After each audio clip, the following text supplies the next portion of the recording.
Good morning. So I'm going to talk about the experience in the UK of Flood Re. And it's worth talking about the specific situation that occurred before Flood Re existed. So in the UK, unlike some of the other examples that we've discussed this morning, flood insurance is included as standard within residential household policies. But the situation was that individual insurers were pricing the flood element so as to make it virtually impossible for a typical householder to buy home insurance. So Flood Re was created to solve that specific problem of unavailability of affordable home insurance. So I'm going to talk about the purpose of Flood Re in that context that I've just described. We've been trading only for 2 years. So we finished our second year in March this year. So I'm going to talk about the results that we've experienced in the first 2 years of trading, and talk importantly about our transition, because we're also unique in that as a combined entity, so we're a joint initiative between the UK government and the UK insurance industry, we also have a defined life of 25 years. So we will cease to exist by 2039, by which point we need to have transitioned the market to a position where flood policies can be written at a risk-reflective cost. So this is our purpose, and it's about driving the availability of affordable insurance, and also, as I say, that somewhat unique element of over 25 years, managing a transition of the industry, not of Flood Re, but of the industry, such the situation exists that Flood Re is no longer required. But let me recap a bit on how Flood Re actually works. I'm not going to talk about the hazard of flooding. I'm not going to talk about the insurance specifically. I'm going to talk about how the business model operates such that consumers can still buy their home insurance in exactly the same way that they did previously. So we raise a levy on all home insurers that write household insurance in the UK, and we collect under law 180 million pounds sterling that we use to then cross-subsidise those that live at the highest risk of flooding. Insurers write their business in the same way they always have done, and they set their premiums in the same way that they always have done. But if they wish to cede the flood element of the policy to Flood Re, they pay an additional premium to us as a normal reinsurer, but that premium is predefined based only on the council tax band of the property. And in the excuse me, in the UK, all properties have a council tax band, and it's a proxy for house value, and it varies from A through to H. In other words, the premium is set with no regard whatsoever to the flood risk. So the incentive is for the insurer to pass the highest flood risk to Flood Re, and we then reinsure that. In the event there is a flood claim, the insurer settles it in the normal way with the household policyholder, and we reinsure them. So the process of buying home insurance, the process of making a claim under home insurance, is completely unchanged. We also have a further ability to be able to call funds, in that because we're new and we didn't know how quickly the scheme would take off or what level of flooding there would be in our early years, we have the ability to call an additional levy if we're short on capital or on liquidity, so we can go to the UK insurance industry and say we need additional funds. We haven't had to do that, and we have no expectation of needing to do that, in part because the UK climate over the past couple of years, or the UK weather over the last couple of years, has been exceedingly dry, as you heard from some of the earlier presentations. In fact, the UK industry as a whole has paid out less in the 2 years since Flood Re was formed than in the previous 2 quarters. It has been an incredibly dry period that just happened to coincide with the launch of Flood Re. Sorry, I'm not sure, can you actually see that? It's a bit smaller than last time I used that slide. Broadly, this is just summarising what Flood Re does and does not cover. So we're a residential scheme. We're designed to address availability and affordability in the residential market, and we stand behind conventional household policies. So there's nothing particularly different about the reinsurance that we offer, and we just follow the fortunes of the primary insurer. However, we don't offer reinsurance to commercial landlords, and we don't offer reinsurance to properties that are built after 2009. The intention is that we want to create alignment between property development and the flood risk, and if developers were still incentivized to develop in areas of high risk with flood re picking up the reinsurance liability, that clearly would not be aligned.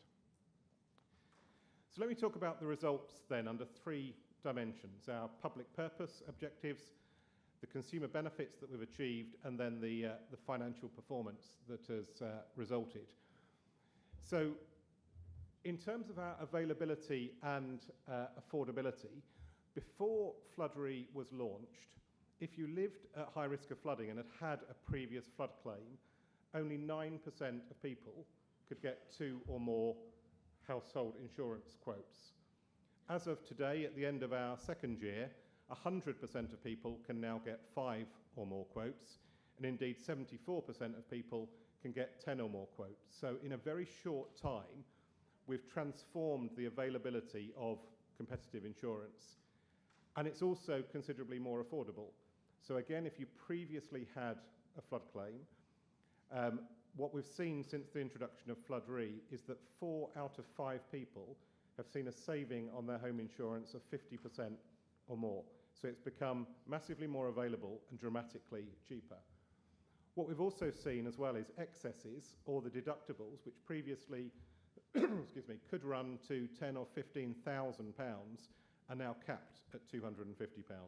So it's genuinely more affordable. In terms of consumer benefit, we back just over 150,000 policies as of today. We're covering 90% of the market by GWP, and 85% of people can reach us through whatever purchase process they want to use, whether they're buying directly, whether they're buying through brokers, whether they're buying through price comparison sites.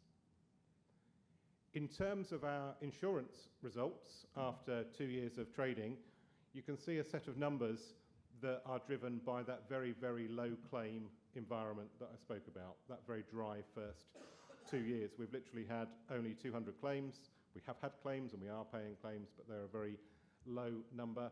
In fact, the only significant flood event we've had since we launched was after the end of these results. It took place in May this year in the central part of the UK. So making a profit, as you can see there, of 134 million with very high levels of reserves at the moment. So we're very well placed to continue to provide protection moving into subsequent years. So if that is the retrospective, the looking back view, let me look now at transition. So the reminder is we have to transition the market over that 25-year period to a position where risks are priced reflective to the actual underlying risk of flooding. But before I do, we've also been doing additional work on availability, on affordability. So if you go back to those financial results that I just described, clearly we're in a very strong financial position. We know that the existence of Flood Re is driving significantly more affordable results. So we've taken the opportunity to make our second reduction in real terms to the premiums that we charge. And we announced last Monday to the UK industry that we're cutting buildings premiums by 35% and cutting contents by 35% and buildings by 12.5%. So making a significant reduction to the premiums that we charge insurers. When we set the scheme up, it was all obviously based on models and assumptions. We're now able to price the risk based on actual data after 2 years of trading. So the transition activity, I was interested to hear earlier on the Prefect of Bucharest using the example of the importance of resilience measures, and if properties get damaged or destroyed and get rebuilt in exactly the same way, then nothing is being done to change the underlying risk. We've done a number of pieces of work last year and published research by independent research organisations looking at the optimum way to incentivise the use of resilience measures within individual people's homes, and looking at the difference of incentivising that with state-level funding, with insurer-backed funding or self-funded, but also importantly looking at the communication channels that we should use to tell people about their flood risk and the importance of resilience. And that research has shown, perhaps unsurprisingly, that people don't trust government at all. They tend to ignore anything that government, centrally or locally, says about flood risk.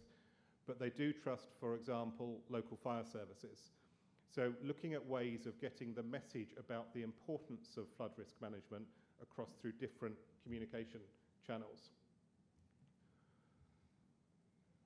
We also have an objective to raise the overall awareness of flood and flood action that is already taking place. So we sponsored with 2 insurer partners last year an award that the Floods Minister awarded last November to recognise individual people and individual flood groups that had gone further than anybody else in either raising awareness of flooding, responding to flooding, or putting preventative measures in place.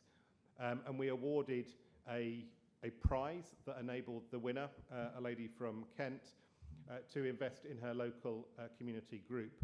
And clearly what this did across the UK, it was another example of raising awareness, not just of the importance of flooding, but the difference that local community groups can actually make to those that live at the highest risk of flooding. So this is our transition plan, which is hard to see on one slide, so I'm going to break it down into 3 slides, describing what we're doing over our 25 years, so the third of 3 that I said I would talk about. So that summarises the results I've already spoken about, the 9% of people previously that could, only 9% that could get competitive flood insurance. In the UK, the cost of a typical repair post-flood costs about £30,000, but typically in the range of 20 to 45. And as we've seen earlier on, whilst we back 150,000 policies, which is a very low number, what that's actually done is created a market for available and affordable flood insurance, despite the fact that we still have 5.3 million people living at some risk of flooding, whether that be coastal, river, or increasingly the effect of surface water flooding. By putting Flood Re in place, we see, and it recaps the results that I've already spoken about, and these are the actions that we're taking in each of the areas. So down the left-hand side, it's all about reducing the risk of flooding, and a somewhat more readable version of this is available in the download file. But reducing the risk of flooding is making sure that the government does what it committed to do in terms of ongoing investment in flood defences, and also ensuring that building regulations reflect the importance of building with flood risk in mind.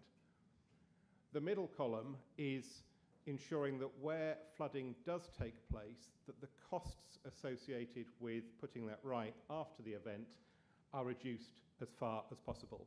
And this is precisely in line with my previous objective of raising the take-up of resilience, ensuring within individual people's homes there are actions taken such that when flooding does occur, and it will occur, the costs are reduced. Ensuring that there's an effective market, the third of the 3 buckets, and you can see from the data we have now got a competitive market, so the role of Flood Re is to ensure that that continues in that manner.